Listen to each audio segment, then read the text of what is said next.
ವಾಣಿ ಅವರ ಸ್ಟ್ರೆಂತ್ ಹಾಗೂ ವೀಕ್ನೆಸ್ ಏನು? ಎಮೋಷನ್.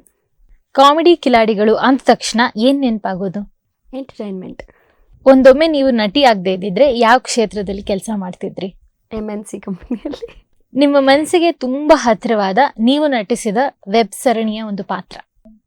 ಕ್ಯಾರೆಕ್ಟರ್ ಒಂದು ಮನೆ owner character. First celebrity crush? First celebrity crush Upendra sir. Vani ಅವರಿಗೆ ಅಡುಗೆ ಮಾಡೋಕ್ಕೆ ಬರುತ್ತಾ? ಯಾವ ಅಡುಗೆ ತುಂಬಾ ಚೆನ್ನಾಗಿ ಮಾಡ್ತೀರಾ? Biryani. Most memorable selfie? With my Charu. ನಿಮ್ಮ ಚಾರು ಅಂದರೆ ನಮ್ಮ ನಾಯಿ ಮರಿ. ನಿಮ್ಮ ನೆಚ್ಚಿನ ಕನ್ನಡ ಸಿನಿಮಾ ಹೀರೋಯಿನ್ಸ್? ಹೀರೋಯಿನ್ಸ್ ಅಂತ ಯಾರೂ ಇಲ್ಲ. ನನ್ನ ನೆಚ್ಚಿನ ನಟಿ ಅಂತಂದರೆ ಉಮಾಶ್ರೀ ಮೇಡಮ್. ಅದ್ಭುತವಾದ ಸ್ಕ್ರಿಪ್ಟ್ ಮತ್ತೆ ನಿರೂಪಣೆ ಅಂತ ನಿಮಗೆ ಅನಿಸಿದ 3 ಕನ್ನಡ ಸಿನಿಮಾಗಳು? ಯಾರೇ ನೀನು ಚೆಲುವೆ.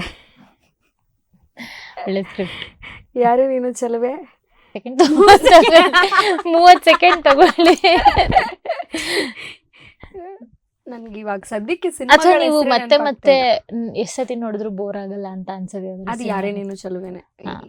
ಎಷ್ಟ್ ಸತಿ ಹಾಕಿದ್ರು ಅದು ಉದಯ ಟಿವಿನಲ್ಲಿ ಎಸ್ಪೆಷಲಿ ಎಷ್ಟು ಸರಿ ಹಾಕಿದ್ದಾರೆ ಅಷ್ಟು ಸರಿನೂ ಅದೇ ಫೀಲಲ್ಲೇ ಕುತ್ಕೊಂಡು ನೋಡ್ತಿರ್ತೀನಿ ನಾನು. ಅದನ್ನು ಬಿಟ್ಟರೆ ಇತ್ತೀಚೆಗೆ ಬಂದಿದ್ದಲ್ಲಿ KGF ಸಿನಿಮಾ ತುಂಬ ಇಷ್ಟ ಆಯಿತು. ಮತ್ತು ಉಪೇಂದ್ರ ಸರ್ದು ಸೂಪರ್ ಸಿನಿಮಾ. ಬೆಳಗಿನ ಜಾವ ದೇವರು ಪ್ರತ್ಯಕ್ಷ ಆಗಿ ಒಂದೇ ಒಂದು ವರ ಕೇಳಮ್ಮ ಅಂದ್ರೆ ಏನ್ ಕೇಳ್ತೀರಾ?